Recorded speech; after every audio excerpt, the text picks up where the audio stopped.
السلام علیکم، آپ دیکھ رہے ہیں نیوز پانچ، میں ہوں بیت اللہ صدیقی۔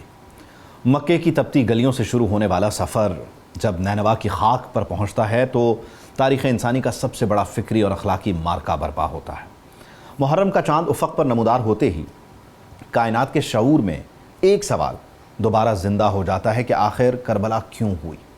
اس کا جواب محض چند تاریخی واقعات یا دو فریقوں کے تصادم میں نہیں، بلکہ انسانی ضمیر کی اس ازلی اور ابدی جدوجہد میں چھپا ہے کہ جہاں ایک معاشرے کو اپنے اخلاقی اصولوں اور اپنے مفادات کے درمیان کسی ایک کا انتخاب کرنا تھا۔ کربلا 10 محرم 61 ہجری کو اچانک برپا نہیں ہوئی تھی۔ بڑے سانحات کبھی بھی اچانک رونما نہیں ہوتے، بلکہ ان کے پیچھے برسوں کی فکری، اخلاقی اور سماجی تبدیلیاں کام کر رہی ہوتی ہیں۔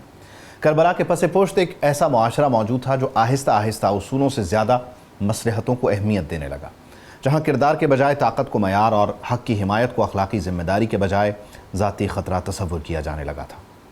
جب حضرت حسین رضی اللہ تعالی عنہ نے یزید کی بیعت سے انکار کیا تو وہ فقط ایک فرد کی مخالفت نہیں کر رہے تھے۔ مسئلہ یہ نہیں تھا کہ اقتدار کس کے ہاتھ میں جائے گا، بلکہ مسئلہ یہ تھا کہ اقتدار کا معیار کیا ہوگا۔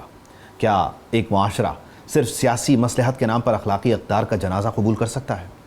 تباہی ہمیشہ برے لوگوں کے ہاتھوں نہیں ہوتی، بلکہ تب ہوتی ہے کہ جب اچھے اور صاحب بصیرت لوگ خاموش ہو جائیں اور اپنی ذمہ داری دوسروں پر ڈال دیں۔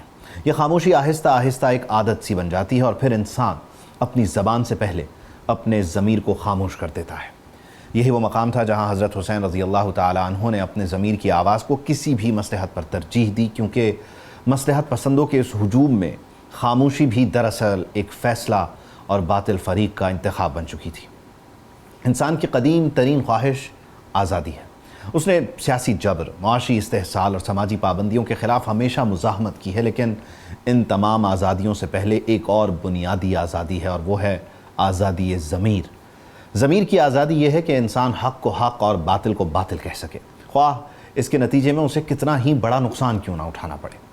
کربلا ہمیں سکھاتی ہے کہ غلامی صرف اور صرف لوہے کی زنجیروں کا نام نہیں۔ انسان جب خوف، مفاد اور سماجی قبولیت کا غلام بن جائے تو بظاہر آزاد ہو کر بھی اخلاقی طور پر مفلوج ہو جاتا ہے۔ اس کے برعکس حسین رضی اللہ تعالی عنہ کی شخصیت ایک ایسے انسان کامل کی مثال پیش کرتی ہے کہ جس کے فیصلوں کا مرکز صرف اور صرف ان کا ضمیر تھا۔ ان کے سامنے سب سے آسان راستہ یہ تھا کہ حالات کے ساتھ سمجھوتا کر لیتے، بظاہر امن بھی قائم رہتا، جانیں بھی محفوظ رہتی اور ایک بڑے تصادم سے بچا جا سکتا تھا۔ لیکن بعض اصول ایسے ہوتے ہیں جنہیں بچانے کے لیے خاموشی سے زیادہ بلند آواز کی ضرورت ہوتی ہے، اور بعض موقع ایسے ہوتے ہیں جہاں انسان کی عزت اس کے سمجھوتوں سے نہیں بلکہ اس کے انکار سے محفوظ رہتی ہے۔ احمد فراز نے کہا، جب بھی ضمیر کا سودا ہو دوستو، قائم رہو حسین کے انکار کی طرح۔ حق کا ساتھ دینا ہمیشہ مشکل نہیں ہوتا، مشکل اس وقت ہوتا ہے کہ جب حق کے ساتھ کھڑے ہونے کی قیمت ادا کرنی پڑے۔ کربلا کی عظمت صرف اس بات میں نہیں کہ ایک چھوٹا سا قافلہ ایک بڑے لشکر کے سامنے کھڑا تھا، بلکہ اس کی انفرادیت وہ اخلاقی استقامت تھی کہ جس کے ساتھ اس موقف کو آخری حد تک نبھایا بھی گیا۔ حسین ابن علی رضی اللہ تعالی عنہ کے سامنے صرف جنگ نہیں تھی، انہیں اپنے اہل خانہ کی جدائی، اپنے ساتھیوں کی قربانی، اپنے جسمانی خاتمے کا مکمل ادراک تھا، لیکن انہوں نے آسان راستے کے مقابلے میں درست راستے کو منتخب کیا۔ خوف ایک فطری انسانی کیفیت ہے، کوئی بھی نقصان یا تنہائی کے احساس سے بالاتر نہیں ہوتا، لیکن اخلاقی جرت کا مطلب یہ نہیں کہ دل میں خوف موجود نہ ہو، بلکہ اس کا مطلب یہ ہے کہ خوف انسان کے فیصلوں کا حاکم نہ بن جائے۔ وہ انسان زیادہ مضبوط نہیں ہوتا جو کبھی خوف محسوس نہ کرے، بلکہ وہ پائیدار ہوتا ہے جو خوف کی آنکھوں میں آنکھیں ڈال کر بھی اپنے اصولوں سے دستبردار نہ ہو۔ لشکر کا کوئی خوف نہ گنتی کی فکر تھی، سینوں میں وہ یقین بٹھایا حسین نے، یوں روشنی ہوئی کہ دکھائی دیا خدا، اس رات جب چراغ بجھایا حسین نے۔ حضرت حسین اور ان کے اصحاب کی قربانی انسانی جرت اور آزادی ضمیر کی سب سے بلند ترین مثال ہے، اور آج ہم انہی شہداء کو یاد بھی کریں گے، نذرانہ عقیدت بھی پیش کریں گے، اور دیگر جو عوامل کار فرما ہیں اور موجودہ دور میں جو ان کا بھی احاطہ کرنے کی کوشش کریں گے۔ پروگرام میں مجھے جوائن کر رہے ہیں علامہ امین شہیدی صاحب اور مفتی محمد زبیر صاحب۔ آپ دونوں حضرات کا بہت بہت شکریہ۔ میں گفتگو کا آغاز علامہ صاحب آپ سے کرنا چاہتا ہوں۔ بنیادی طور پہ 61 ہجری سے لے کے آج تک کا جو یہ سفر ہے، اس میں ہم ہر بار ایک سوال پوچھتے ہیں کہ حسینیت کیا ہے یا کربلا کیا ہے؟ آپ سمجھتے ہیں کہ اس کی تعریف پہلے دن سے آج تک بدلی ہے یا یہ نہیں بدلی، اور ہر دور میں اس کو رائج کرنے کا یا اس کو دیکھنے کا ہمارا نقطہ نظر ضرور بدلنا چاہیے، تبھی ہم اسے عملی طور پر نافذ کر سکیں گے؟ بہت خوب، بسم اللہ الرحمن الرحیم۔ دیکھیے، جب ہم کہتے ہیں نا حسینیت، تو حسینیت ان تمام الہی، قرآنی، آسمانی قدروں کا نام ہے جن کو یکجا ہم نے کربلا میں زندہ ہوتے ہوئے دیکھا ہے۔ امام حسین علیہ السلام نے اگرچہ اپنی جان کی قربانی دی، اپنے بچوں کی قربانی دی، اپنی بہنوں اور مخدرات عصمت و طہارت اور نبی کی صاحبزادیوں اور ان کی نواسیوں اور بچوں کو اسارت میں اور قید میں جاتے ہوئے دیکھا، برداشت کیا اور اس کے لیے خود تیار ہوئے، لیکن کس چیز کو بچانے کے لیے؟ وہ ہے الہی قدریں۔ 1,24,000 انبیاء جس مقصد کے لیے تشریف لائے تھے وہ کیا تھا؟ اللہ کے بتائے ہوئے اصول زندہ رہے، اللہ کا دیا ہوا دین زندہ رہے، اس دین میں کسی طرح کی تحریف اور تبدیلی نہ ہو۔ یہ جو ہر انسان آتا ہے اپنی مرضی کی چیزیں دین میں گھسیڑ کر دین کا حلیہ بگاڑنے کی کوشش کرتا ہے، اس کا راستہ روکا جائے اور دین خالص رہے۔ اسی دین خالص کی حفاظت کا راستہ حسینیت ہے، اسی دین خالص کی حفاظت کے لیے جد و جہد حسینیت ہے۔ لیکن اس حسینیت کو ہم تب حسینیت کہتے ہیں جب وہ نبی کریم کے بتائے ہوئے اصولوں کے دائرے کے اندر ہو، جس میں تحریف نہ ہو، جس میں تبدیلی نہ ہو۔ جس طرح خود دین کے اندر تحریف اور تبدیلی ہوتی ہے، اسی طرح سے حسینیت میں بھی لوگ تحریف کر دیتے ہیں، تبدیل کر دیتے ہیں، اپنی من مانی چیزوں کو حسینیت کا نام دیتے ہیں، اور جو چیز ان کے مادی اور دنیاوی زندگی کی آسائشات کو روکنے کا سبب ہو اور ان کے لیے نقصان دہ ہو، وہاں پر اسی حسینیت کو پس پش ڈال دیتے ہیں۔ اس لیے حسینیت کو سمجھنے کے لیے دین کو، اللہ کے نبی کے احکام کو، گزشتہ 1,24,000 انبیاء کی دی ہوئی ویلیوز کو سمجھنا ضروری ہے۔ کربلا میں امام حسین نے نماز کو زندہ کیا اس کی حقیقی روح کے مطابق، چونکہ نماز ایک عمل ہے، لیکن یہی عمل ادھر کربلا والے بھی انجام دے رہے تھے اور ادھر یزید والے بھی انجام دے رہے تھے۔ یزیدیوں نے بھی نماز پڑھی ہے، وہ بے نماز نہیں تھے، ادھر یہ لوگ بھی نماز پڑھ رہے تھے۔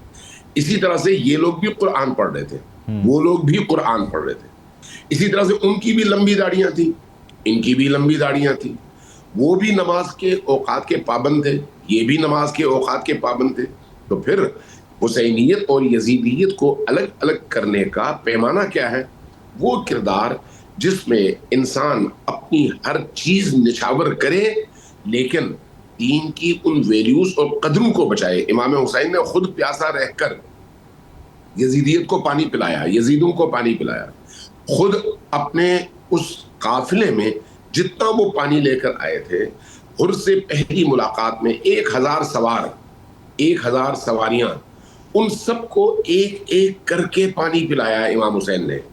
اور جہاں پر کوئی سوار گھبرایا ہوا تھا، پانی نہیں پی پا رہا تھا گھبراہٹ کی وجہ سے، وہاں پر تب تک پانی لے کر کھڑے ہوئے جب تک وہ اطمینان کے ساتھ پانی پی کر سیراب نہ ہوا۔ اس کا کیا مطلب ہے؟ یہ حسینیت ہے۔ پانی روکنا حسینیت نہیں ہے، ظلم کرنا حسینیت نہیں ہے، دوسروں کا حق مارنا حسینیت نہیں ہے، دوسروں کی زندگی اس پر تنگ کر دینا حسینیت نہیں ہے۔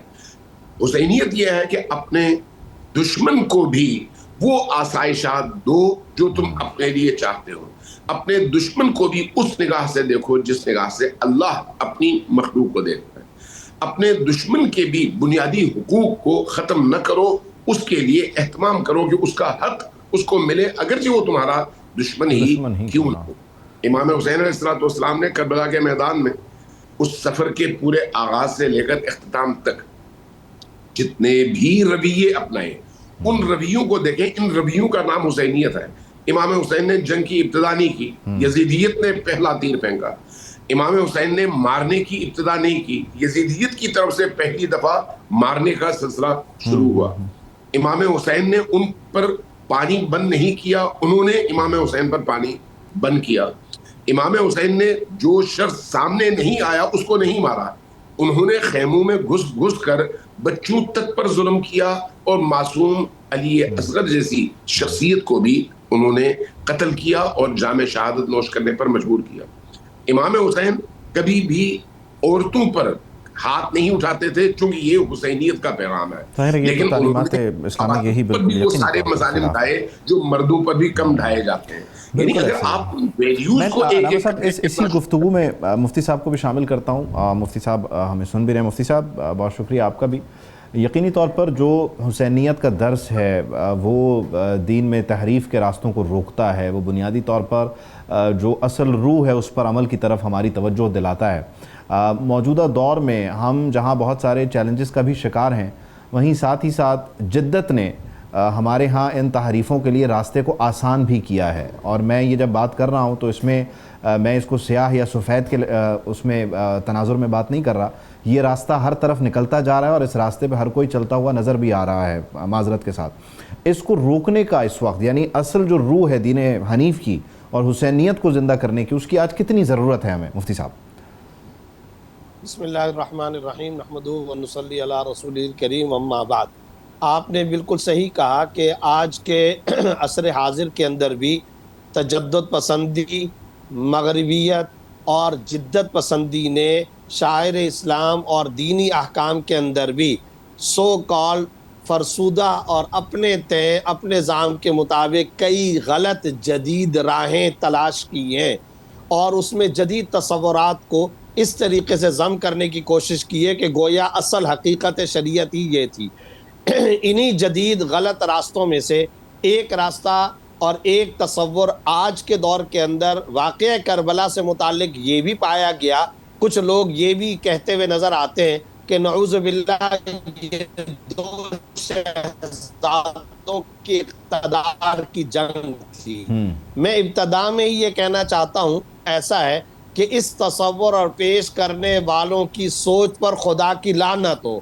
نواسہ رسول سیدنا حضرت حسین رضی اللہ تعالیٰ عنہ اپنے خانوادے کے ساتھ نکل رہے، اپنے خانوادے کی قربانیاں دے رہے، بے کس بے بس مسافر مہمان حضرت مسلم بن عقیل رضی اللہ تعالیٰ عنہ اہل بیت کا، صحابہ کرام کا ایک عظیم الشان جلیل القدر فرد قربانی دے رہا ہے، بے کسی کی شہادت اپنا رہا ہے۔ سیدنا حسین حضرت حسین رضی اللہ تعالیٰ عنہ اپنے نبوی خانوادے کے ساتھ اہل بیت اطہار کی خواتین کے ساتھ اپنی آل اولاد کے ساتھ قربانیاں دے رہے، تو نعوذ باللہ یہ صرف اور صرف اقتدار کی جنگ ہو سکتی تھی۔ واضح طور پر اس سلسلے میں کلیئر کٹ بات یہ ہے کہ حضرت مسلم بن عقیل کا جو مکالمہ عبید اللہ ابن زیاد کے ساتھ ہوا تھا، کامل ابن اسیر کے اندر اس کے الفاظ موجود ہیں کہ تم لوگ نیک اور شریف لوگوں کو قتل کر رہے ہو، ان کے ناحق خون بہا رہے ہو، اور تم یہاں پر کیسر و کسرا کی حکومت کرنا چاہتے ہو، ہم اس نظام کو بدلنے کے لیے آئے ہیں۔ یہ الفاظ حضرت مسلم بن عقیل رضی اللہ تعالیٰ عنہ کے، ہم کتاب و سنت کے احکام کی تنفیذ چاہتے ہیں۔ پھر اہل بصرہ کے نام حضرت حسین رضی اللہ تعالیٰ عنہ کا جو خط ہے، آپ اگر اس کے اندر دیکھیں تو وہ فرماتے ہیں تم دیکھ رہے ہو سنت رسول مٹ رہی ہے اور بدعات جنم لے رہی ہیں، میں تمہیں دعوت دیتا ہوں کہ کتاب اللہ اور سنت رسول صلی اللہ علیہ وسلم کی مکمل حفاظت کرو، اس کے احکام کی تنفیذ کرو۔ یہ اہل بصرہ کے نام حضرت حسین کا خط ہے۔ میدان جنگ کے اندر حضرت سیدنا حسین رضی اللہ تعالیٰ عنہ کا خطبہ جو تیسرے نمبر پر ہے، ذرا اس کے الفاظ پر تو غور کریں۔ یزید اور اس کے عمراء شیطان کی پیروی کر رہے ہیں، انہوں نے رحمان کی اطاعت کو چھوڑا ہے، زمین میں فساد پھیلا رہے ہیں، حدود شریعت اور حدود الہیہ کو معطل کر دیا گیا ہے، اسلامی بیت المال کو ذاتی ملکیت سمجھ لیا گیا ہے، اللہ کے حرام کو حلال اور اللہ کے حلال کو حرام کر دیا گیا ہے۔ اور یقیناً اس کی کوئی گنجائش نہ تھی اور اس موقع پر ظاہر ہے اس کا راستہ روکنے کے لیے وہ سفر ہوا۔ میں آپ دونوں کی اس نظام کے لیے دراصل یہ آئے ہیں، میں آپ دونوں کی گفتگو سن رہا ہوں، اور میں علامہ صاحب آپ کو بھی اور مفتی صاحب آپ کو بھی، یقیناً یہ اقتدار کی جنگ کہنا ہی اس کی سراسر جو ہے وہ اس کی روح کو خراب کرنے کے اور نقصان پہنچانے کا مترادف ہے۔ آپ دونوں کی گفتگو یقیناً بہت اہمیت کی حامل ہے، اور اس میں جو خوش کن بات ہے وہ یہ ہے کہ دونوں ہی طرف سے بات ایک ہی ہے۔ الفاظ کا چناؤ، اس کی ترتیب میں اختلاف ہو سکتا ہے یا اس کے ربط میں جو ہے وہ بے ترتیبی ہو سکتی ہے، ہم یہ کہہ سکتے ہیں۔ میں یہ سمجھتا ہوں کہ آج کے دور میں ایک ذمہ داری ہر طرف جو نافذ ہونی چاہیے اور رائج ہونی چاہیے وہ یہ کہ ذمہ دار لوگ ان معاملات کو سنبھالیں بھی. خاص طور پر علامہ صاحب جو علماء کرام کا کردار ہے وہ بھی اس جدت کے ساتھ، اس نئی ٹیکنالوجی کے ساتھ، ایکسیس ٹو انفارمیشن کے ساتھ زیادہ بڑھ جاتا ہے کہ وہ اس کے آگے بند بھی باندھیں کہ جو معاملات چیزوں کو خراب کرتے ہیں وہ بھی اس کی فراوانی نہ ہو بلکہ معاملات کو بنانے والی ترتیب ہو. علامہ صاحب. بالکل ایسا ہے. دیکھیں آپ کی اس بات کا خلاصہ اگر کیا جائے وہ یہ ہے معاشرے میں عادلانہ نظام کا نفاذ. یہ معاشرہ مولویوں کا معاشرہ بھی ہو سکتا ہے، سیاستدانوں کا معاشرہ بھی ہو سکتا ہے، فوجیوں کا معاشرہ بھی ہو سکتا ہے. اوورآل ان سب کے مجموعی معاشرے کو بھی ہم اس کلی قاعدے کے اندر دیکھ سکتے ہیں. جب ہم مملکت خداداد پاکستان کے طور پر اپنے ملک کو دیکھتے ہیں تو اس ملک میں اسی عادلانہ اقدار اور ویلیوز کا نفاذ ہی اصل روح دین بھی ہے اور روح کربلا بھی ہے. لہٰذا جب آپ کہیں گے کہ معاشرے کے اندر ظلم نہیں ہونا چاہیے تو ظلم نہ ہونے کا مطلب یہ نہیں ہے کہ صرف آپ جن کو پسند کرتے ہیں ان پر ظلم نہ ہو، جن کو آپ پسند نہیں کرتے ان کا آپ بیڑا غرق کرتے ہیں. یہ نہیں ہے. جب آپ کہتے ہیں کہ کرپشن نہیں ہونا چاہیے تو کرپشن نہ ہونے کا مطلب یہ نہیں ہے کہ آپ تو آزاد ہو دوسروں پر کرپشن کی پابندی لگا دیں. یہ نہیں ہے. اس کا مطلب یہ ہے کہ قانون سب کے لیے برابر ہو اور قانون خدا کا قانون ہو، انسانوں کا بنایا ہوا قانون نہیں. اس لیے کہ انسانوں کے بنائے ہوئے قوانین میں نقوناز رہ جاتے ہیں اور بہت ساری پرابلمز کریٹ ہوتی ہیں، جبکہ اللہ کا بنایا ہوا قانون انسانی فطرت کے عین مطابق ہے. انسانی تخلیق میں جو چیزیں کار فرما ہیں ان کو دیکھ کر اللہ نے ان کے فلاح بہبود اور ان کی ترقی اور کمال کے لیے قوانین بنائے ہوئے. اس لیے اصلی ترین وہ قانون جو معاشرے کو ایک نظم اور نسق کے اندر لے کر چل سکتا ہے وہ اللہ کا بنایا ہوا بے شک، اور وہ نافذ بھی ہونا چاہیے، رائج بھی ہونا چاہیے. میں مفتی صاحب آپ سے بھی یہ چاہوں گا کہ یہ کتنی بڑی ذمہ داری ہے کہ اس کو اگر ہم ادا کریں اور اس کو سمجھیں. یعنی پھر میں یہ کہوں گا کہ اس طرف بھی اس طرف بھی ہر طرف ذمہ داری سے کام کرنے کی اس وقت کتنی ضرورت ہے، کیونکہ فتنہ دروازے پہ کھڑا نہیں ہے بلکہ اندر تک داخل ہو چکا ہے. دیکھیں اس کے لیے سب سے پہلی بات تو یہ کہ وحدت، یکجہتی، اتحاد اور امن کے لیے پہلی بنیادی بات جو میں نے ابھی 2-4 دن پہلے کونسل کے اندر منعقدہ فرقہ وارانہ ہم آہنگی سے متعلق حکومت پاکستان وزارت مذہبی امور کے اجلاس میں بھی کہی کہ ہر تمام مسالک کے مقدسات کا ادب اور احترام ہو اور گالی کسی کی مذہبی مجبوری نہیں ہے. ہمیشہ مکمل طور پر تمام شخصیات کا جو کسی بھی مکتب فکر کے مقدسات ہوں ان کا ادب ہو، ان کا احترام ہو، ذو معنی جملے نہ کسے جائیں، پھبتیاں نہ کسی جائیں. پرانے مشکوک تاریخی واقعات جو کسی کے نزدیک شاید مستند ہو، میرے نزدیک نہ ہو، یا میرے نزدیک مستند ہو کسی اور کے نزدیک نہ ہو، ان واقعات کو بنیاد بنا کر کسی کی توہین، تردید، تقابل، تنقیص نہ ہو. اور خاص طور پر واقعہ کربلا کو بیان کیا جائے، اسوہ حسینی کو بیان کیا جائے، فضائل سیدنا حسین کو بیان کیا جائے. اور پھر خاص طور پر میں ایک بڑی اہم بات یہ کہنا چاہتا ہوں، جیسا کہ ابھی علامہ صاحب نے بھی ایک بات کہی، جب ہم حضرت حسین رضی اللہ تعالیٰ عنہ کے میدان جنگ کے اندر تیسرے خطبے پہ نظر کرتے ہیں تو آج اسی کو تو نافذ کرنے کی ضرورت ہے کہ زمین میں فساد نہ پھیلایا جائے، شیطان کی پیروی نہ ہو، شرعی حدود کو نافذ کیا جائے، کرپشن نہ ہو، اسلامی بیت المال کو ذاتی ملکیت نہ سمجھا جائے، دین میں نئی تحریفات کو جنم نہ دیا جائے، اور اللہ کے حرام ہو اور زمین کے اندر فساد نہ ہو. اب آپ مجھے بتائیں کہ حضرت حسین رضی اللہ تعالیٰ عنہ کے میدان جنگ کے اندر تیسرے خطبے کے الفاظ ہیں. آج سب سے زیادہ ضرورت اس بات کی ہے کہ اس پورے خطبے کو پاکستان کی سڑکوں پہ نافذ کیا جائے، یہاں کے پارلیمان میں، یہاں کے اداروں میں، یہاں کی چورنگیوں پر، یہاں پر اس کو مکمل اپنی زندگیوں کا حصہ بنائیں. یقینی طور پر بہت بہت شکریہ مفتی زبیر صاحب، علامہ امین شہیدی صاحب، آپ دونوں حضرات کا آپ نے وقت نکالا، بہت بہت شکریہ. ناظرین ایک بریک شامل کرتے ہیں، بریک کے بعد آپ سے ملاقات ہوگی.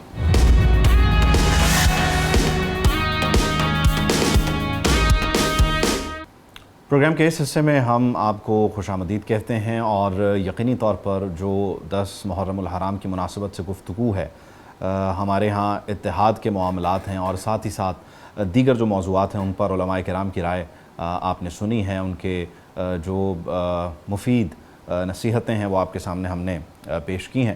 اب اس حصے میں ہم آپ کی ملاقات کروانے جا رہے ہیں شعراء کرام سے کہ تاکہ آج کے دن کی مناسبت سے جو نذرانہ عقیدت ہے، جو سلام ہے، جو منقبت ہے وہ ہم پیش کر سکیں۔ یونس تحسین صاحب ہمیں جوائن کر رہے ہیں، معروف شاعر ہیں، بہت شکریہ یونس صاحب۔ اور میری خواہش ہے کہ ہم اس حصے میں جہاں حضرت حسین رضی اللہ تعالیٰ عنہ اور دیگر اصحاب کرام کا ذکر کریں گے اور ان کے لیے کلام پیش کریں گے، ابتدا میں اگر ہم نعتیہ اشعار سے شروع کر سکیں تو یہ یقینی طور پر ہمارے لیے اعزاز کی بات ہوگی۔ پہلے تو بہت شکریہ، آپ نے دعوت دی، بڑا اچھا لگا۔ صاحب حمد کے احمد کی طرف دیکھیں گے، صاحب حمد کے احمد کی طرف دیکھیں گے، مسند سید امجد کی طرف دیکھیں گے، نامہ کس منہ سے دیکھیں گے بروز محشر، نامہ کس منہ سے دیکھیں گے بروز محشر، ہم تو بس پیارے محمد کی طرف دیکھیں گے۔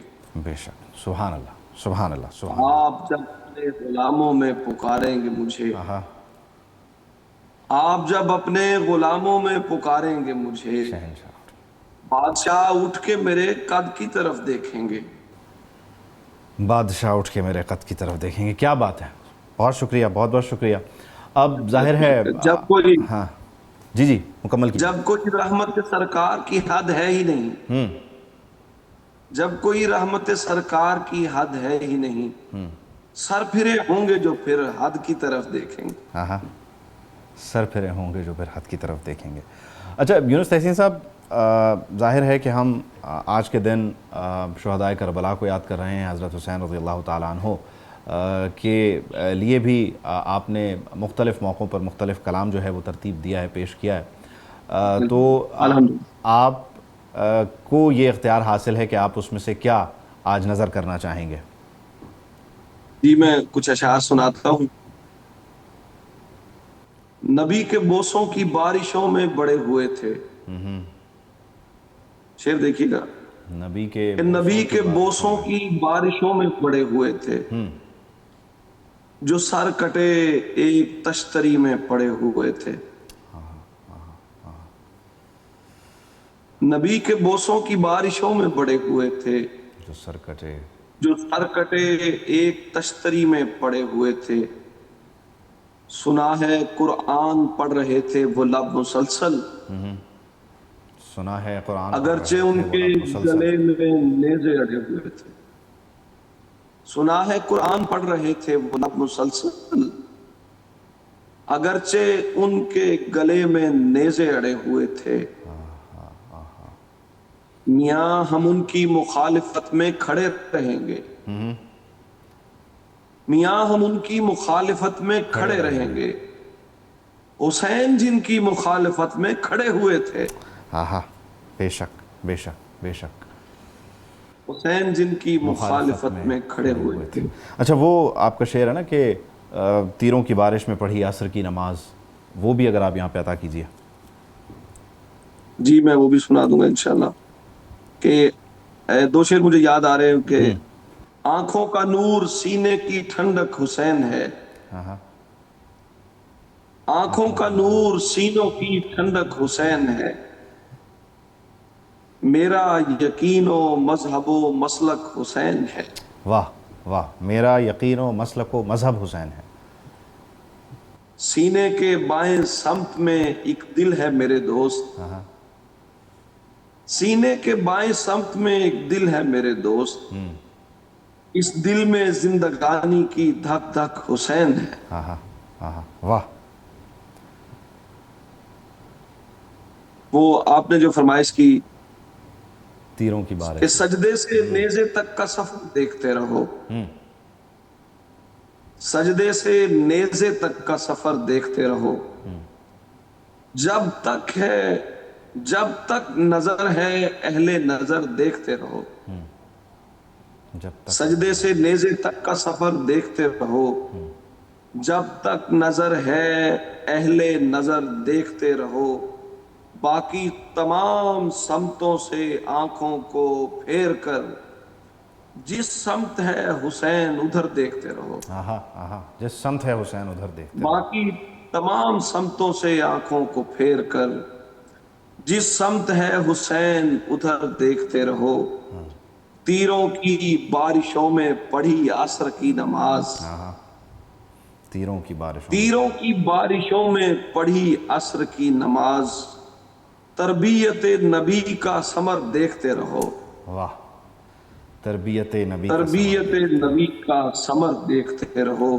اور شعر دیکھیں، اب بھی علی کے نعرے سے ہوتا ہے گرم خون، اب بھی علی کے نعرے اب سے. بھی علی کے نعرے سے ہوتا ہے گرم خون، للکار حیدری کا اثر دیکھتے رہو، ہاں، سبحان اللہ، سبحان اللہ، کیا بات ہے، کیا بات ہے، کیا بات ہے. للکار حیدری کا اثر دیکھتے رہو.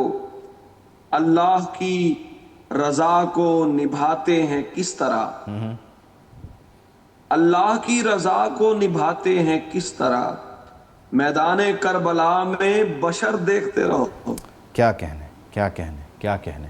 اچھا، میدان کربلا میں بشر دیکھتے رہو. حضرت علی کرم اللہ وجہہ کے لیے بھی کلام یقینی طور پر آپ نے ترتیب دیا ہے، تو شان علی بھی اگر ہم اس موقع پر بیان نہ کریں تو یہ بھی جو ہے وہ موقع کے ساتھ انصاف نہ ہوگا. بلا شبہ آپ بالکل بجا فرما رہے. میں کچھ اشعار جی سناتا ہوں جی.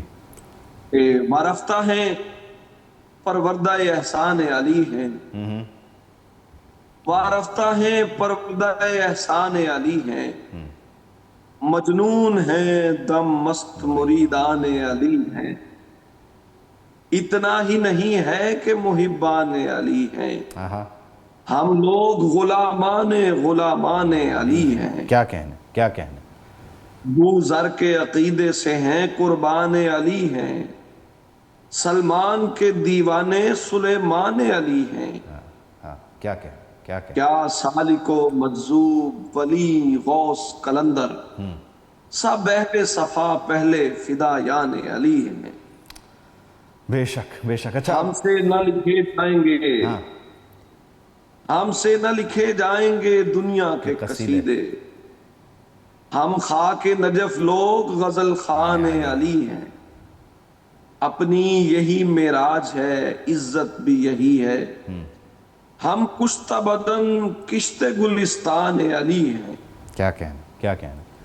یہ تیر یہ تلوار یہ سامان حرب سب شاعر کی نگاہوں میں یہ دیوان علی ہیں. کیا کہنے، کیا کہنے. بے باکی جواں مردی جگرداری و جرت، یہ لفظ نہیں بھائی یہ عنوان علی ہیں. بے شک، بے شک. بہت وہ شکریہ. غزوہ خیبر ہو، ہاں، یہ شعر، یہ شعر. وہ غزوہ خیبر ہو کہ خندق ہو احد ہو، میدان ہے جتنے بھی وہ میدان علی ہیں، میدان ہے جتنے بھی وہ میدان ہم علی اس ہیں. کے صحابہ کی علمدار ہے تحسین، یعنی کہ ہم ہی اصل میں شیعان علی ہیں. اچھا یونس بھائی، آخر میں چاہتا ہوں کہ ظاہر ہے اس موقع پر ہم اتحاد کی بھی بات کریں. مختصراً اگر ہم جو خلفائے راشدین ہیں ان سب کی نظر، حضرت ابوبکر صدیق، حضرت عمر فاروق، حضرت عثمان غنی، حضرت علی کی شان کو ہم نے بیان کیا، تو اگر ہم اس سلسلے کو مکمل کر لیں، کیونکہ یہ چار ملتے ہیں تو مکمل ہوتا ہے سلسلہ، تو ذرا مختصراً اگر ہم اس طرف بھی چلے جائیں. بہت اچھی بات کی آپ نے. میں مختصر اشعار سناتا ہوں کہ دریائے محبت کی روانی ہے ابو بکر، دریائے محبت کی روانی ہے ابو بکر، ایثار و صداقت کی جوانی ہے ابو بکر، یہ لفظ وفاداری تو بس لفظ ہے بھائی، اس لفظ کا دراصل معنی ہے ابو بکر. کیا کہنے، کیا کہنے، کیا کہنے. جب کوئی یہ پوچھے کہ بلا فصل بتا کون، آواز ہمیں مل کے لگانی ہے ابو بکر، خیرات ہمیں عشق محمد کی عطا ہو، تقدیر ہمیں اپنی جگانی ہے ابو بکر، تحسین طریقت کے سلاسل پہ نظر ڈال، تحسین طریقت کے سلاسل پہ نظر ڈال، ہر سلسلہ عشق کا بانی ہے ابو بکر. کیا کہ، کیا کہ. اور حضرت عمر کی شان میں کہ دل کا سکون خواہش خیر الورا عمر، دل کا سکون خواہش خیر الورا عمر، باطل کے سینے چیرتی پہلی صدا عمر، آہا آہا دلکش عمر، جمیل عمر، دل ربا عمر، ظلمت کے حبس خانے میں ٹھنڈی ہوا عمر، لوگوں نے مجھ سے پوچھا تیرا عشق کون ہے، سینے کو اپنے تان کے میں نے کہا عمر۔ اور کچھ اشعار حضرت عثمان کی شان میں کہ توقیر غنی عظمت عثمان کے صدقے، توقیر غنی عظمت عثمان کے صدقے، آقا سے بنی نسبت عثمان کے صدقے، مشکل میں دیا امت دلگیر کو پانی، ہم تشنہ لباں خدمت عثمان کے صدقے، کیا کہنے کیا کہنے، آقا نے انہیں بخشی ہے ذوالنور کی دولت، آہا آہا سو جان سے ہم دولت عثمان کے صدقے، کیا کہنے کیا کہنے کیا کہنے۔ تنہائی میں بھی سطر کو وہ چھوتا نہیں ہے، سو مرد حیا غیرت عثمان کے صدقے، کیا کہنے کیا کہنے۔ میں اور میری ماں، میرے بچے، میری بیوی، داماد نبی حضرت عثمان کے صدقے، آہا کیا بات ہے کیا بات ہے۔ تحسین میرا جسم، میری جان، میرا مال، ہر چیز میری حرمت عثمان کے صدقے۔ کیا کہنے۔ بہت شکریہ یونس تحسین صاحب، آپ نے وقت نکالا اور کی ہے کہ یقیناً جو آج کا دن ہے اس کی مناسبت سے اور اس دن میں باقی بھی تمام ہمارے جو اصحاب کرام ہیں، صحابہ کرام ہیں، ان کی بھی شان ہم بیان کر سکیں۔ بہت شکریہ۔ پروگرام کے اس حصے میں مجھے جوائن کریں اور میرے لیے اعزاز کی بات ہے کہ ہمارے ساتھ افتخار عارف صاحب موجود ہیں، اردو ادب کا افتخار ہیں، اردو ادب کا عارف ہیں۔ بہت شکریہ افتخار عارف صاحب۔ ہم کوشش کر رہے ہیں کہ آج کے دن کی مناسبت سے یقینی طور پر شہدائے کربلا کو یاد کیا جائے، نذرانہ عقیدت، خراج عقیدت پیش کیا جائے، اور میری یہ خواہش رہے گی کہ یہاں اس موقع پر جہاں ہم واقعہ کربلا سے متعلق گفتگو کریں، وہاں اگر ہم آغاز میں 1 سے 2 اشعار نعتیہ اگر آپ نظر کر دیں تو یہ ہمارے اس پروگرام کی جو آپ کہہ لیجئے شان ہے اس میں اضافہ کرے گا اور ہمارے لیے اعزاز کی بات ہوگی۔ جی بیٹا، یہ شرف کے شہر میں ہر بامدر حسین کا ہے، شرف کے شہر میں ہر بامدر حسین کا ہے، زمانے بھر کے گھرانوں میں گھر حسین کا ہے، شرف کے شہر میں ہر بامدر حسین کا ہے، زمانے بھر کے گھرانوں میں گھر حسین کا ہے، فرات وقت رواں دیکھ سوئے مقتل دیکھ، فرات وقت رواں دیکھ سوئے مقتل دیکھ، جو سربلند ہے اب بھی وہ سر حسین کا ہے، فرات وقت رواں دیکھ سوئے مقتل دیکھ، جو سربلند ہے اب بھی وہ سر حسین کا ہے، زمین کھا گئی کیا کیا بلند و بالا درخت، زمین کھا گئی کیا کیا بلند و بالا درخت، ہرا بھرا ہے جو اب بھی شجر حسین کا ہے، ہرا بھرا ہے جو اب بھی شجر حسین کا ہے، سوال بیعت شمشیر پر جواز بہت، سوال بیعت شمشیر پر جواز بہت، مگر جواب وہی معتبر حسین کا ہے، سوال بیعت شمشیر پر جواز بہت مگر جواب وہی معتبر حسین کا ہے، کہاں کی جنگ کہاں آ کے سر ہوئی ہے کہ اب تمام عالم خیر و خبر حسین کا ہے، کہاں کی جنگ کہاں آ کے سر ہوئی ہے کہ اب تمام عالم خیر و خبر حسین کا ہے، حضور شافع محشر علی کہیں کہ یہ شخص، حضور شافع محشر علی کہیں کہ یہ شخص گناہ گار بہت ہے مگر حسین کا ہے۔ حضور شافع محشر علی کہیں کہ یہ شخص گناہ گار بہت ہے مگر حسین کا ہے، فرات وقت رواں دیکھ سوئے مقتل دیکھ، جو سر بلند ہے اب بھی وہ سر حسین کا ہے۔ کیا کہنے۔ اسی طرح وہ کربلا کی خاک پر یہ کیا آدمی سجدے میں ہے، وہ بھی اگر آپ نظر کرنا چاہیں، عطا کرنا چاہیں۔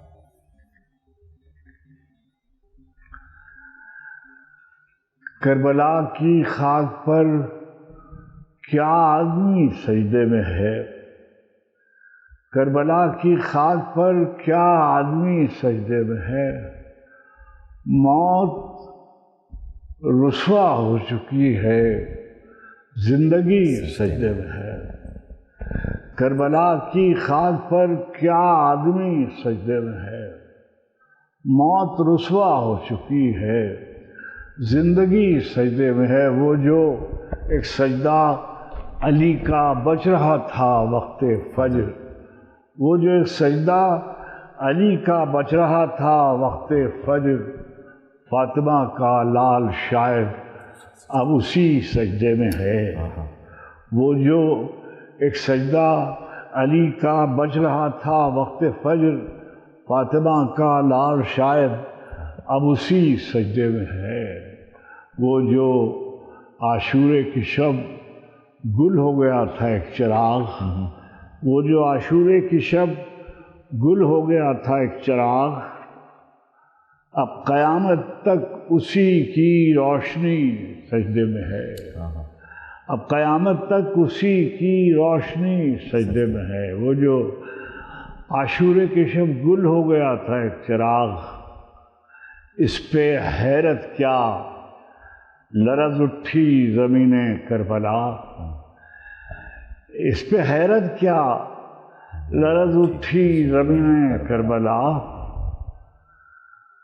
راکب دوش نبوت آخری سجدے میں ہے۔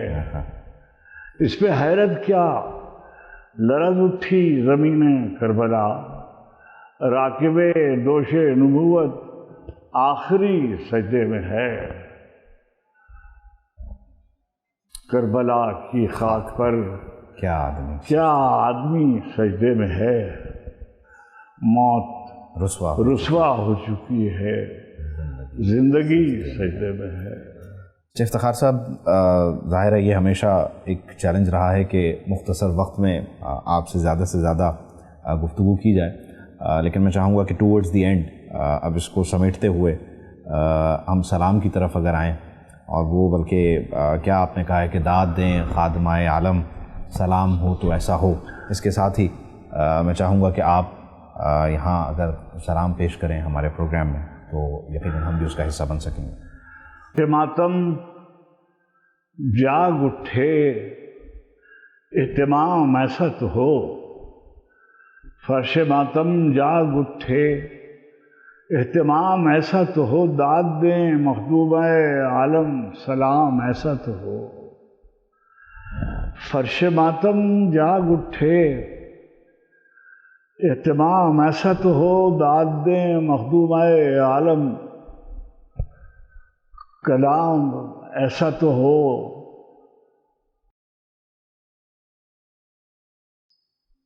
صاحب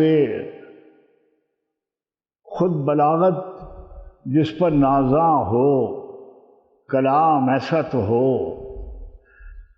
فرش ماتم جاگ اٹھے اہتمام ایسا تو ہو، داد دیں مخدومہ عالم سلام ایسا تو ہو۔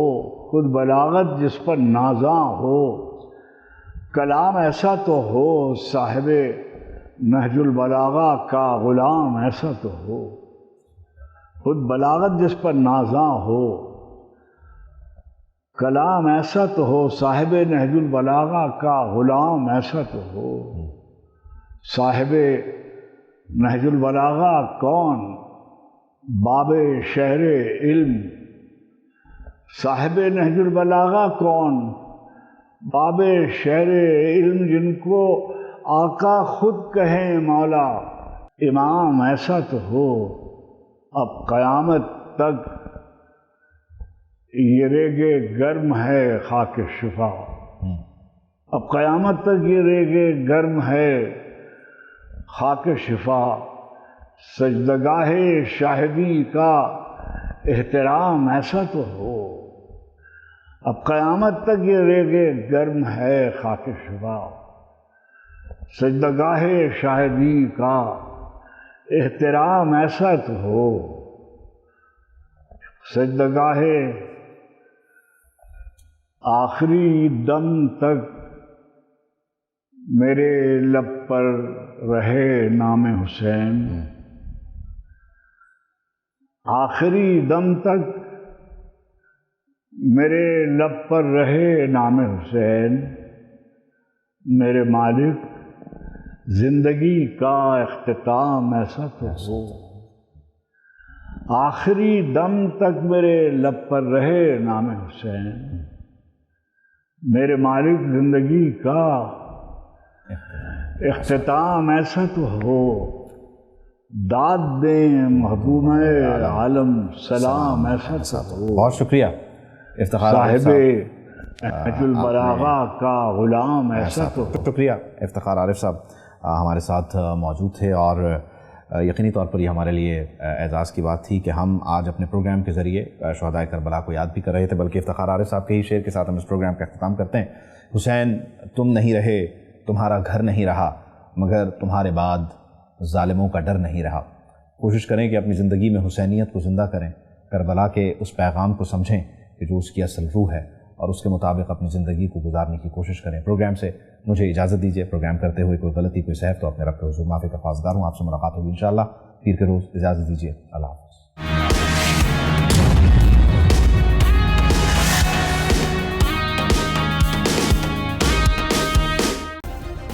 سبسکرائب کریں اور بیل دبائیں تاکہ کوئی خبر رہ نہ جائے۔